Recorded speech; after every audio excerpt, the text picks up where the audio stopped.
Bienvenidos a esta cuarta cápsula de Investigarte, un espacio donde buscamos hablar de la investigación, pero de una manera mucho más sencilla que además demuestre lo que estamos haciendo en nuestro país y fuera de él. El día de hoy vamos a hablar acerca de cómo los determinantes sociales de la salud, todos estos factores sociales intervienen en el pronóstico del paciente con diabetes, un aspecto importantísimo para los pacientes con diabetes en nuestro país, porque quizás, o todos estamos muy claros de cómo el entorno social determina la salud, pero verlos desde el punto de vista de investigación le da mucho más rigor a estos aspectos. Y para eso nos va a acompañar la doctora Annalise Marchán, médico internista, egresado del Hospital Vargas de Caracas, y ella pues llevó a cabo un proyecto de investigación súper interesante que nos va a permitir conocer acerca de estos aspectos. Bienvenida, Ana. Hola, doctor. Muchas gracias por la invitación. El día de hoy, Ana, me gustaría que habláramos acerca de cuál es tu proyecto y en qué consistía tu proyecto. Efectivamente, mi proyecto de investigación se basó en crear un modelo de predicción de riesgos intrahospitalarios en todos los pacientes que tenían diabetes tipo 2 que ingresaban en el servicio de medicina interna del Hospital Vargas de Caracas. Era realmente evidenciar cómo las condiciones en que las personas viven, nacen, envejecen, trabajan, influye directamente sobre la evolución una vez estando hospitalizados, sobre las complicaciones, sobre el reingreso, sobre la duración de estancia hospitalaria. Visto de un punto de vista más práctico, Ana, porque esto es un espacio híbrido donde nos va a escuchar pacientes, médicos, comunidad general.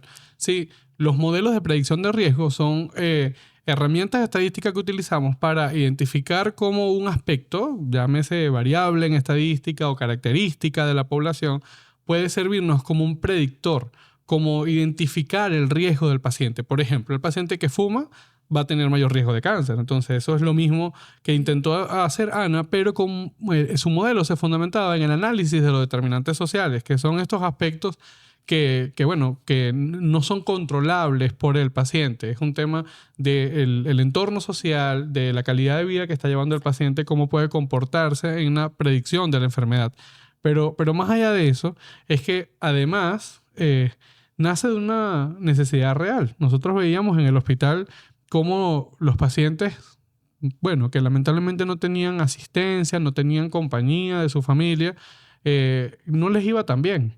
Y uno decía, pero es que no tiene nada que ver con el antibiótico que yo administro, es que pareciera haber algunos otros aspectos allí involucrados. Exactamente. Veíamos, este proyecto nace de la curiosidad y de la necesidad de ver por qué un paciente que tiene las mismas características, o sea, tenemos estos dos grupos de pacientes que tienen las mismas características, la misma edad, pareciera ser los mismos factores de riesgo aparente, pero al momento de estar hospitalizado, uno evolucionaba de una manera totalmente distinta, muchas veces satisfactoria, y otro evolucionaba de una manera totalmente contraria. O sea, pudiera ser muchas complicaciones, no tan satisfactorio o todo lo contrario satisfactorio, teniendo las mismas características aparentes.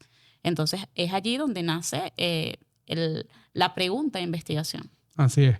Ana, quizás en nuestro entorno pareciera ser muy sencillo hablar de eso porque es un proyecto de investigación que se llevó a cabo en el hospital. Y lamentablemente la realidad de nuestros pacientes en el hospital es algo alarmante, ¿no?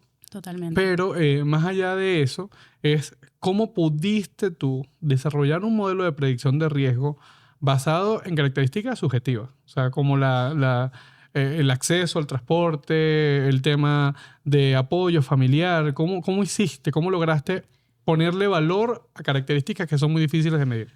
Bueno, realmente no fue tan sencillo, porque cuantificar algo que para nosotros es mucho, poco, un poquitico, quizás bastante, y lo que quizás para una persona, para un paciente es poco, para otra persona es mucho, ahí tuvimos que hacer una investigación bastante exhaustiva y buscar escalas, encuestas que estuvieran validadas acá, que nos sirvieran a nosotros acá en el contexto Venezuela y aplicarla a través de encuestas a los pacientes. Entonces, al principio quizás fue un poco bastante engorroso y bastante difícil porque al momento de abordar al paciente había que hacerle 5 encuestas y las encuestas tenían cada una no menos de 10 preguntas. Entonces, eso generaba quizás en algunos pacientes un poquito de complejidad, un poco de fastidio. A veces uno se encontraba con un poquito de resistencia a la hora de que el paciente se tomara el tiempo, porque no es fácil estar en un hospital, estar ingresado sentirse mal, sentirse cansado de los médicos, de que a cada rato vengan a preguntar. Y desde ese punto de vista fue un poco engorroso, pero logramos todos los objetivos al hablar con las personas pues, y explicarles de qué se trataba nuestro proyecto y cuál era nuestra visión. Pues se abrían con nosotros, nos daban todo el apoyo posible y aplicábamos estas escalas y ya después allí fue donde logramos objetivizar realmente este impacto social de los pacientes. Así es. Ana, ¿cuál crees tú que fue la principal limitación que tuviste para hacer el proyecto? Bueno, en cuanto a ejecución, lo que ya comenté, quizás el tiempo y que el paciente se tomara el tiempo y el familiar de responder todo, porque, repito, eran bastantes preguntas. Y de punto personal, al momento de obtener los resultados, creo que una cosa bien distinta es cuando uno cree que algo está pasando o uno piensa que algo está sucediendo y tiene una visión bastante general, a tener una base de lo que sucede. Desde el punto personal, al ver los resultados de mi proyecto, pues, y al obtener poco a poco, fue bastante impactante. Así. Sí, en las cápsulas previas les dije a todos que la investigación que no cambia al investigador no fue lo suficientemente buena. ¿Cuál crees tú que fue tu mayor aprendizaje personal en la ejecución del proyecto? Mi mayor aprendizaje personal, indiscutiblemente, fue ver cuántas personas tenían inseguridad alimentaria de nuestros pacientes. O sea, en mis resultados teníamos que el 97% de los pacientes que investigamos tenían inseguridad alimentaria. Y al encontrarme ante esta realidad fue bastante impactante para mí y ver cómo muchas veces este punto de la inseguridad alimentaria, quiero hacer como un paréntesis bastante grande, porque la inseguridad alimentaria para nosotros fue nuestro resultado principal, de cómo estos pacientes que tenían inseguridad alimentaria tenían mayores complicaciones, tenían mayor riesgo de ingreso hospitalario, tenían mayor duración de estancia hospitalaria. O sea, mientras el promedio del paciente duraba 7 días, los pacientes con inseguridad alimentaria duraban 20, 11, 10 días, y que solo la inseguridad alimentaria aumentara el 39% de la estancia hospitalaria, multiplicara por 11 las complicaciones. Para nosotros fue realmente demoledor. Sí, yo creo que un aprendizaje, más allá que lo vemos ahora ya con la mente en reposo, cuando ha pasado el tiempo de la corredera para presentar la tesis, ¿sí? Es que esa realidad siempre estuvo. Totalmente. Esa realidad siempre estuvo, pero nosotros no la dimensionábamos porque no teníamos ese valor. Totalmente. Porque no sabíamos que era el 97% de los pacientes con inseguridad alimentaria. O sea, solamente el 3% de ellos lograron demostrar que tenían seguridad de alimentos en casa. Y eso definitivamente, al quien no lo mueva, pues no creo que sea tan buena persona. Pero, pero la verdad es que Ana, la estimación del riesgo basada en determinantes sociales en un entorno como este, creo que era una tarea pendiente que no estábamos haciendo. No estábamos haciendo. Y creo que es una crítica importante a los médicos, ¿no? O sea, a nosotros, al sistema. Sí. Algo que nosotros vemos es, si tenemos esto que es tan fácil, tan sencillo como quizás hacer algunas preguntas, nosotros desde el punto de vista médico no lo hacemos. E influye de manera importante en la evolución del paciente que esté ingresado.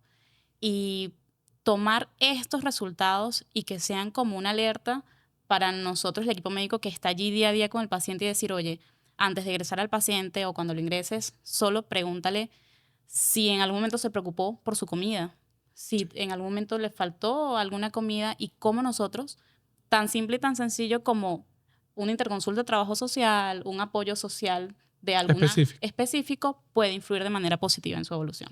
Es así, porque además, bueno, el objetivo del estudio no fue intervenir oportunamente en ellos, sino demostrar lo que estaba pasando, pero creo que eso también era importante ver, ¿no? Que no solamente nos movió a todos, sino que además comprendemos un poquito mejor esta realidad cuando dimensionamos lo que está ocurriendo. Sí.